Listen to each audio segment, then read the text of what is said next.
Imagine entering a hospital more than 1,000 years ago and seeing a surgeon using instruments designed with remarkable precision. To understand this story, we must travel back to Córdoba, a major center of learning in medieval Al-Andalus. Here lived a physician whose work would influence surgery for centuries. His name was al-Qasim al-Zahrawi, known in Europe centuries later as Albucasis. But Al-Zahrawi was not simply a doctor. He was a careful observer, teacher, author, and pioneer of surgical practice. His work brought together years of learning, careful observation, teaching, and written knowledge.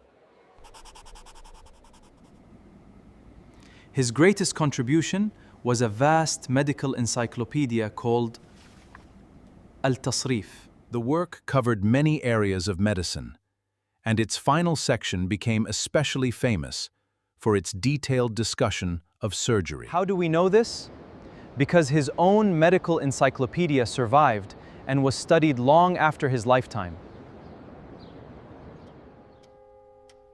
One important source is Al-Tasrif, the medical encyclopedia written by Al-Zahrawi himself. His work did not remain inside Córdoba.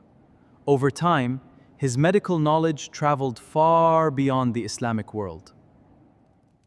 His writings were later translated into Latin, allowing generations of European physicians to study his methods. But perhaps the most fascinating part of his legacy is the way he documented surgical instruments. He did not simply name instruments, he described their purpose and showed how they could be used. And this is where Al-Zahrawi's story becomes truly remarkable. He wanted medical knowledge to be understood, recorded, taught, and passed from one generation to the next.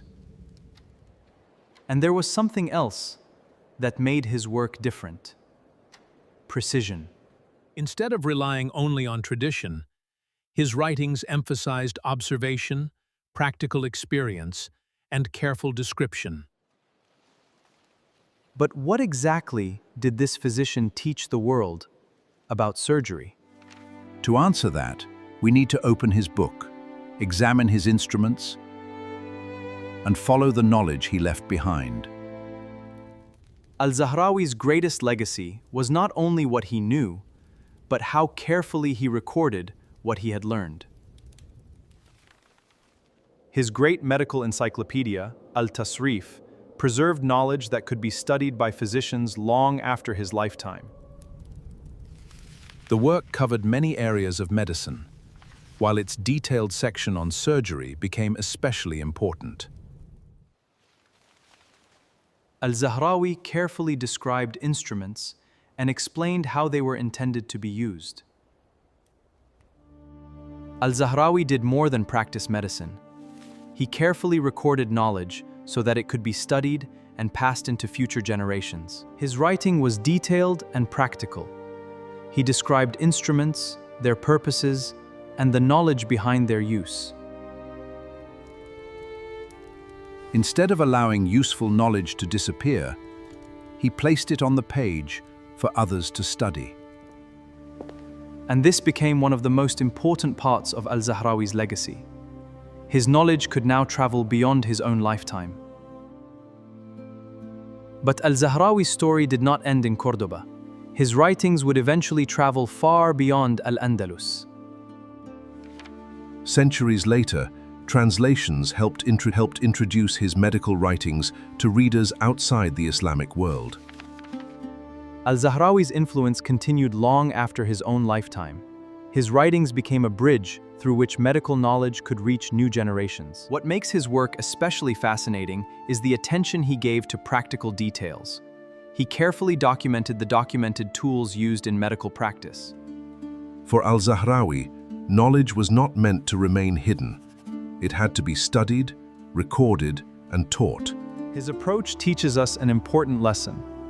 A discovery becomes far more powerful when knowledge is preserved so others can build upon it. Al-Tasrif allowed ideas from one period of history to remain available for people living centuries later. And that is how the work of one physician could continue influencing the study of medicine long after he was gone.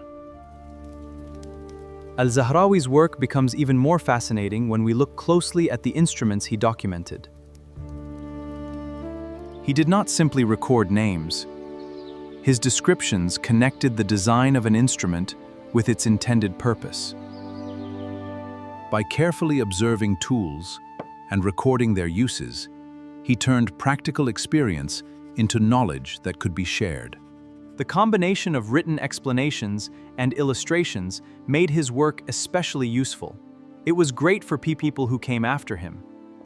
For Al-Zahrawi, learning was not only about reading old ideas, it was also about careful observation and practical experience. This combination of observation, experience, and documentation helped make Al-Zahrawi's work remarkable for its time.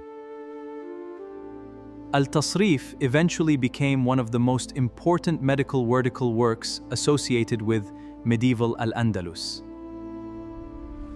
Centuries later, parts of Al-Tasrif were translated into Latin, allowing European scholars to study Al-Zahrawi's medical knowledge. Through translation and study, ideas from Al-Andalus reached readers in other parts of the medieval world. Much of what we know about Al-Zahrawi comes from his writings and later historical records, describing his influence. The importance of Al-Tasrif was not simply that it was old. Its value came from the knowledge it carefully preserved. More than 1,000 years later, his work remains part of the history of medicine and Islamic scientific heritage. Al-Zahrawi died more than 1,000 years ago, but the knowledge he carefully recorded continued traveling from one generation to another. The story can be explored through surviving editions of Al-Tasrif, including digitized historical copies available through the Library of Congress and Qatar Digital Library. Al-Zahrawi's story reminds us that knowledge can outlive its creator.